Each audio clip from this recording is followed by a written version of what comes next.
ஏனென்றால் என்னன்றி கொன்றார்க்கும் உய்வுண்டாம் உய்வில்லை, செய் நன்றி கொன்ற மகற்கு. வாழ்க்கையில நன்றியை மறந்தவன் மனுஷனே கிடையாது. கண்ணதாசன் சொன்னார், நன்றியை மறந்தால் மன்னிக்க மாட்டேன், பார்வைக்கு நெருப்பாவேன், நல்லவர் வீட்டில் நாய் போல் உழைப்பேன், காலுக்கு செருப்பாவேன். எத்தனையோ பிள்ளைகளை பெற்று வளர்த்த ஒரு தந்தை ஸ்தானத்திலே இருந்து கண்ணதாசன் சொன்னார், சொந்தமென்று வந்ததெல்லாம் சொந்தமும் இல்லை, ஒரு துணை இல்லாமல் வந்ததனால் பாவமும் இல்லை, நன்றி உள்ள உயிர்களெல்லாம் பிள்ளைதானடா தம்பி, நன்றி கெட்ட மகனை விட நாய்கள் மேலடான்னா. அவன் காலத்தில் இவ்வளவு முதியோர் இல்லங்கள் இல்லை. இந்த முதியோர் இல்லங்கள் எல்லாம் வளராத காலத்திலேயே உலகத்திலேயே எனக்கு தெரிஞ்சு மிகப்பெரிய பாவம் எது என்று சொன்னால், பெற்றவர்களை பராமரிக்காமல் இருப்பதுதான் உலகத்திலேயே தலை சிறந்த பாவமாக நான் கருதுகிறேன். ஏனென்றால் முதுமை எல்லாருக்கும் வரும்.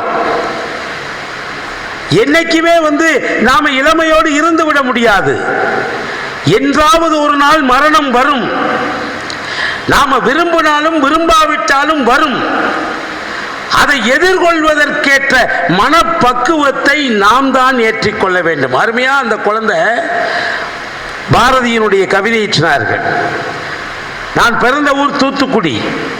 அதற்கு 15 கிலோமீட்டர் தூரத்தில் தான் பாரதி பிறந்த அந்த கரிசல் பூமி எட்டயபுரம்.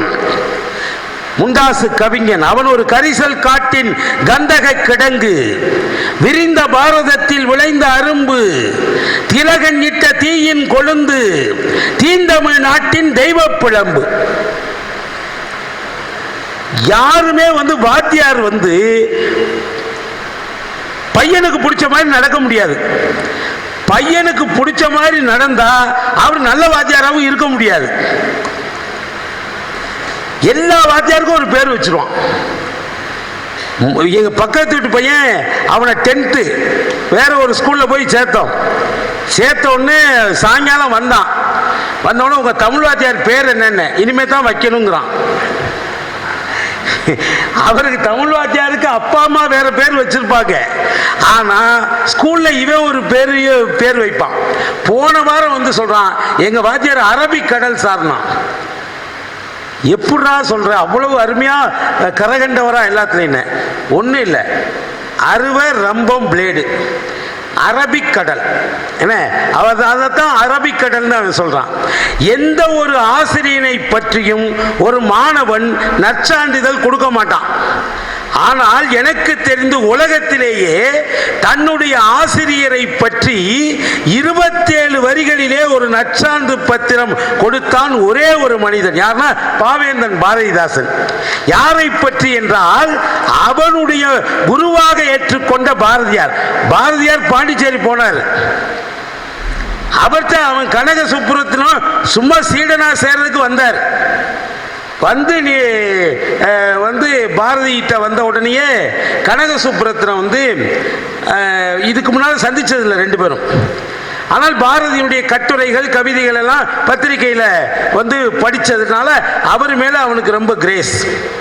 அதனால அந்த கனக சுப்புரத்தினம் பாரதிட்டு ஐயா உங்க கவிதைகள் மீது எனக்கு ரொம்ப ஈடுபாடு உண்டு, அதனால இன்னையிலிருந்து என்னைய உங்க குருவா சேர்த்து நீங்க குருவா ஏத்துக்கிறேன், என்னைய உங்க மாணவனா ஏத்துக்குங்க அப்படின்னு சொல்லி கேட்டோம். உடனே அவர் சொன்னாரு, நீ யாருன்னே தெரியாதே, உன்னை நான் எப்படி மாணவனா ஏத்துக்கிறது அப்படின்னு பாரதியார் கேட்டார். உடனே அந்த பையன் கையில் ஒரு 40 பக்கம் நோட்டு வச்சிருந்தான். அந்த நோட்டை எடுத்து பாரதியார்கிட்ட கொடுத்தான். இதெல்லாம் நான் எழுதின கவிதைகள், கொஞ்சம் பாருங்கய்யா அப்படின்னு.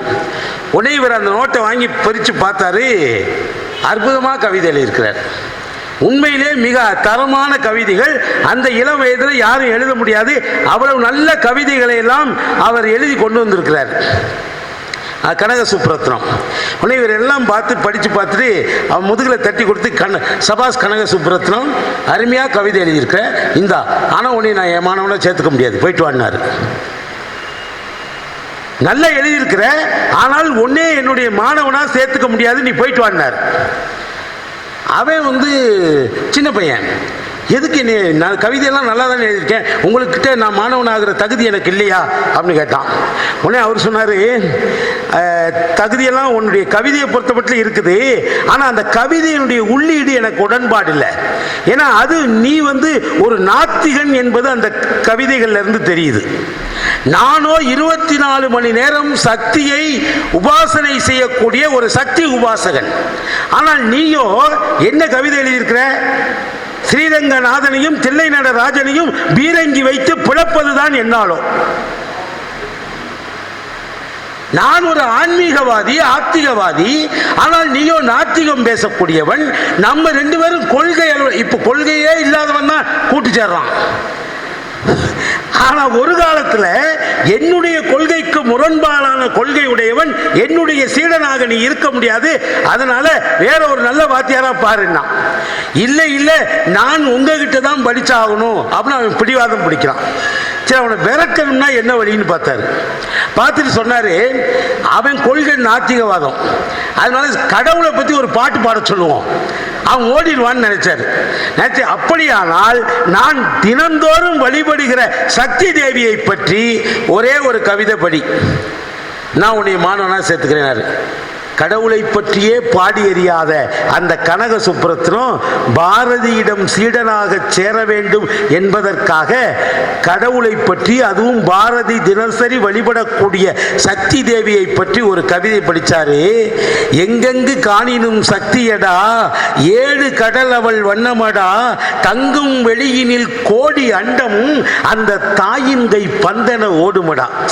சக்தி தேவி வானத்திலிருந்து பந்து விளையாடுறாளாம், கூட விளையாடுறதுக்கு ஆள் இல்லை, அதனால அவ உருட்டி விளையாடுற பந்துகள் தான் நம்ம பூமி, சூரியன், சந்திரன், வியாழன், செவ்வாய் எல்லாம் அந்த தாயினுடைய கைப்பந்தான். யாரு? கடவுளை பற்றியே பாடி எறியாத கனக சுப்புரத்தினம் பாடினா, எங்கெங்கு காணினும் சக்தியடா, 7 கடல் அவள் வண்ணமடா, தங்கும் வெளியினில் கோடி அண்டம் அந்த தாயின்கை பந்தன ஓடுமடா, ஓர் கங்குலில் 7 முகிலினமும் கர்ச்சனை செய்வது கண்டதுண்டோ, எனில் நங்கை நகைத்த ஒளியெனலாம் அவள் மந்த நகை அங்கு மின்னுதகா அப்படின்னா. உடனே சபாஸ் கனக சுப்புரத்தினம், இன்னையிலிருந்து நீதான் எனக்கு பிரதம சீடன்னு சேர்த்துக்கிட்டாரு. அதுக்கப்புறம் தான் கனக சுப்புரத்தினம் பாரதிக்கு தாசன். தாசன் என்றால் அடிமைன்னு அர்த்தம். அதனால பாரதிக்கு இன்னையிலிருந்து நான் தாசன் என்று சொல்லி பாரதிதாசன் மாத்திட்டாரு. அவர்கிட்ட ஒரு ஆள் சீடனா போய் சேர்ந்தாரு. அவர் என்ன பண்ணாரு, கனகங்கிறது இனிஷியல், சுப்புரத்தினம்ங்கிறது தான் பாரதிதாசனுடைய ஒரிஜினல் நேம். அவர் இன்னொருத்தர் அவர்கிட்ட போய் சேர்ந்தவர் சுப்புரத்தின தாசன், அதுதான் சுரதா. சுப்பு ரத்தின தாசன் என்பவருடைய சுரக்கம் தான் சுரதா. அதெல்லாம் அந்த கவிதை பரம்பரை அப்படி வருது. அந்த மாணவனா சேர்ந்த அந்த பாரதிதாசன் தன்னுடைய குருநாதருக்கு ஒரு நற்சான்றிதழ் கொடுக்கிறான். உலகத்தில் எந்த மாணவனும் ஆசிரியருக்கு கொடுக்காத ஒரு 27 வரியில ஒரு நற்சான்றிதழ் கொடுத்தான். கொலை மலிந்த நாளில் கொல்லா நோன்பு நிலைபெற வேண்டி நெடுந்தவம் புரிந்த நம் தாயகம் சமன்மதம் தன்னை ஈன்றதென்றோ, முத்தியோ சிலரின் சொத்தனை இருக்கையில் இத்தமிழ் நாடுதன் இருந்தவ பயனாய் ராமானுஜனை ஈன்றதென்றோ, இந்நாடு வடகளை ஏனென எண்ணி தென்களை ஈன்று திகழ்ந்ததென்றோ, துருக்கர் கிருத்தவர் சூழ் இந்துக்கள் என்று இருப்பவர் தமிழர் என்று உணராது சச்சரவு பட்ட தண்டமிழ் நாடு மெச்சவும் காட்ட வேண்டுவோன் எண்ணி ராமலிங்கனை ஈன்றதென்றோ, மக்கள் தொகுதி எக்குறையாலே மிக்க துன்பம் மேவுகின்றதோ, அக்குறை தீர்த்திடும் ஆற்றல் வாய்ந்தோனை சிக்கனை இன்று சீர்வரல் இயற்கையாம், ஜாரின் கொடுமை தாங்கா ருஷ்யம் ஏறுரல் எனினை ஈன்றே தீரும், செல்வர் சில்லோர் நல்வாழ்வுக்கே எல்லா குடிகளும் என்ற பிரான்சில் குடிகள் குடிகட்கணக்கவி குவிக்க விக்டர் யூகோ மேவினால் அன்றோ, தமிழரின் உயிர்நிகர் தமிழ்நிலை தாழ்ந்ததால் இமை திறவாமல் இருந்த நிலைமையில் தமிழகம் தமிழனுக்கு தகுமுயர் வலித்திடும் தலைவனை எண்ணி தவம் கிடக்கையிலே இலகு பாரதி புலவன் தோன்றினான். முடியல இன்னும். அவன் ஒரு செந்தமிழ் தேனி, சிந்துக்கு தந்தை, குவிக்கும் கவிதை குயில், நாட்டை கவிழ்க்கும் வகையை கவிழ்க்கும் கவிமுரசு, நீடு துயில் நீக்க பாடி வந்த நிலா, காடு கமல வந்த கற்பூர செற்கோ, திறம்பாட வந்த புலவன், புதிய அறம்பாட வந்த அறிஞன், என்னென்று சொல்லுவேன் ஏதென்று சொல்லுவேன், தமிழால் பாரதி தகுதி பெற்றதும் தமிழ் பாரதியால் தகுதி பெற்றதும் என்னென்று சொல்லுவேன் ஏதென்று சொல்லுவேன். மூச்சு விடாமல் படித்தார் அவர். அதனால தான் நான் மூச்சு விடாமல் படித்தேன். இப்போலாம் கவிஞர்கள் நம்ம மூச்சை எடுத்துறாங்க. அவன் சின்ன சின்ன வரி தான் எழுதுறான். வெட்டு நகத்தை வெட்டு, ஏன்டானா அழுக்கு சேரும் அதனால் வெட்டு. இதை கவிதைங்கிறான், இதை பத்திரிகையிலையும் போடுறான். இப்படியெல்லாம் கவிதை எழுதுறாங்க. என்ன பாரதியார் திருவல்லிக்கேணியில் இருந்த நேரம், அப்போ மகாத்மா காந்தியடிகள் திருவல்லிக்கேணி கூட்டத்துக்கு வர்றார். பாரதியும் மகாத்மாஜியும் சுதந்திர போராட்டத்திலே எதிரெதிர் முகாம்களிலே இருந்தவர்கள். காந்தியடிகள் மிதவாதிகள் குரூப்புக்கு தலைவர். பாரதி தீவிரவாதின்னு சொல்லப்படாது. இப்ப அதுக்கு அர்த்தத்தையும் மாற்றி விட்டாங்க. தீவிரவாதினா நாட்டின் சுதந்திரத்தை ஆயுதம் ஏந்தியும் வாங்கணும் அப்படின்னு அவங்க நாட்டின் சுதந்திரத்துக்காக, சொத்து சேர்க்கறதுக்காக இல்லை. என்ன, நாட்டினுடைய சுதந்திரத்தை ஆயுதம் இல்லாமல் வாங்க வேண்டும் என்று போராடியவர்கள் மகாத்மா தலைமையிலே உள்ள மிதவாதிகள். ஆயுதம் தாங்கியும் போராடியாவது வாங்கி ஆகணும் என்பது திலகர் பெருமான் தலைமை தாங்கிய தீவிரவாதிகள் கூட்டம். பாரதி திலகர் கட்சி, திலகன் இட்ட தீயினுடைய கொழுந்து, அவன் அக்னி குஞ்சு. அதனால இருந்தாலும் மாற்று முகாமிலே காந்தியடிகள் இருந்தா கூட அந்த கூட்டத்தை ஒரு ஓரமா இருந்து கேட்டார். 1.5 லட்சம் மக்கள், திருவல்லிக்கேணி கடற்கரை 1.5 லட்சம் மக்கள் கூடியிருக்கிறாங்க. ஒரு ஓரமா இருந்து பாரதி கேட்டுக்கிட்டு இருக்கிறார். காந்தியடிகள் பேசினார், 1 மணி நேரம் பேசினார். அப்படியே காந்தியடிகள் பெரிய பேச்சாளர்லாம் கிடையாது. ஆனாலும் அவருடைய உணர்வு பொங்கிய பேச்சு மக்களுக்கு எழுச்சி ஊற்றதா இருந்தது. பாரதி அதை புறம் கேட்டார். கேட்டுட்டு நகைச்சுவைனா எப்படி இருக்கணுங்கிறதுக்கு இப்போதான் வர்றேன். மற்றவர்களை மட்டம் தட்டுறதுதான் நகைச்சுவைன்னு நம்ம நினச்சிக்கிட்டு இருக்கிறோம் இன்னைக்கு. ஆனால் நான் உண்மையான நகைச்சுவையே அது இல்லை. சிரிப்புங்கிறதுக்கு இலக்கணமே இன்னைக்கு இல்லாமல் போச்சு. அடுத்தவனை மட்டம் தட்டணும், இல்லை குறிப்பாக பெண்களை ஏளனமாக பேசணும். இன்னைக்கு டிவி, அத்தனை டிவி அதான் பேசுது. நான் டிவி பட்டிமன்றத்துக்கு போக வேண்டாம்னு முடிவு பண்ணது அதனால தான். சத்தியமா சொல்றேன், எந்த டிவியும் பெண்களுக்கு மரியாதை கொடுப்பதாக இல்லை. பட்டிமன்றம் மட்டும் இல்லைங்க, அங்க உள்ள சீரியல் அப்படித்தான். எப்படா எவனை க்ளோஸ் பண்ணலாம், எவனை க்ளோஸ் பண்ணலாம், அவ்வளவு வில்லிகளாக தான் காட்டுறான். ஒரு பொம்பளையாவது நல்ல பொம்பளையா காட்டுறானா? நல்ல பொம்பளையா இருந்தா அவன் ரொம்ப அடிமையா இருக்கிற மாதிரி தான் காமிப்பான். என்ன, அந்த மாதிரி பெண்களை இழிவுபடுத்துகிற எந்த சமயமும் இந்த நாட்டில் நிலைக்கல, மறந்துடாதீங்க. பௌத்தமும் சமணமும் இந்த நாட்டிலே இருந்து வெளியேற்றப்பட்டதுக்கு என்ன காரணம் தெரியுமா?